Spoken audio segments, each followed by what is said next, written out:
Apa prioritas yang perlu untuk kita miliki? Itulah yang dikatakan dengan carilah dahulu kerajaan Allah. Yang saya katakan dengan kehadiran Allah menjadi pusat dari hidup kita. Ketika Tuhan Yesus mengatakan carilah dahulu kerajaan Allah, Tuhan ingin mengatakan siapa yang hari ini menjadi raja dalam kehidupan itu. Siapa yang hari ini menjadi pemimpin dalam kehidupanmu. Siapa yang hari ini menjadi yang paling utama. Maka ketika berkata carilah dahulu kerajaan Allah, maka tidak bisa tidak pola pikir kita harus berkata siapa yang hari ini menjadi raja dalam kehidupan kita. Saudara, raja yang seperti apa yang kita punyai? Karena Bapamu yang di sorga tahu bahwa kamu memerlukannya. Kalimat itu menjadi satu hal yang penting. Bahwa Allah tahu apa yang kita perlukan.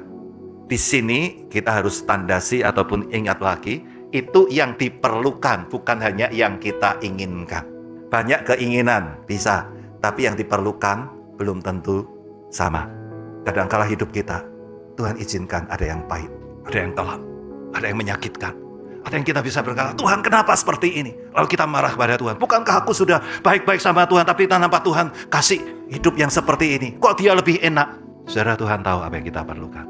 Maka mari bersama kita belajar, cari dahulu kerajaan Allah. Pertama, mari kita tanya, betulkah Tuhan menjadi raja dalam hidup kita? Atau mungkin hari ini kita yang jadi raja. Kemauan kita, keinginan kita. Bahkan tanpa sadar, kita bukan cari kerajaan Allah. Kita jadikan Tuhan jadi pembantu kita. Kita doa, kita minta supaya Tuhan melakukan ini dan itu bagi kita. Tapi bukan kita bertanya, Tuhan, apa yang Engkau inginkan untuk saya lakukan? Ketika kita berkata, Tuhan sebagai Raja dengan segala sesuatu yang ada, maka tinnya, kalau perinya prioritas, hanya menghadirkan Tuhan dalam kehidupan sebagai pusat, maka tinnya ini mengingatkan kepada tindakan yang dengan sebuah intention, atau dengan satu kesungguhan. Kata mencari, carilah dahulu ini memiliki satu kerinduan ataupun satu nuansa yang berikutnya, yaitu keinginan untuk memiliki.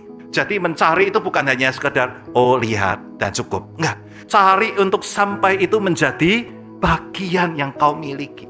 Tujuan, goal yang akan kita lakukan dalam hidup kita, kualitas yang kita mau miliki adalah yang menjadikan Allah sebagai raja dalam kehidupan kita, dan wujud hidup kita adalah kebenaran dari Allah. Itu ada satu intensi yang dengan satu kesungguhan ingin untuk hal itu bisa kita capai dan kita bisa masuk di dalamnya. Kita bisa memilikinya. Itu menjadi bagian dari kehidupan kita. Hidup kita ini boleh menjadi pantulan, cerminan Allah yang hadir dan membuat orang lain melihat Allah yang hadir, baik dari hidup kita maupun dari setiap tindakan kita. Carilah dahulu kerajaan Allah dan kebenarannya. Itu intentionally, menginginkan itu menjadi bagian dalam kehidupan. Mudah? Enggak. Bisa? Bisa. Karena Tuhan, kita adalah Allah yang berkuasa. Saudara, ada banyak hal bisa jadi kekhawatiran kita. Tapi siapa prioritas? Dan bagaimana? Siapa Tuhan yang hadir dalam hidup kita? Dan bagaimana kita berkarir? Punya kerajaan Allah dan kebenarannya, Allah jadi raja dalam kehidupan kita.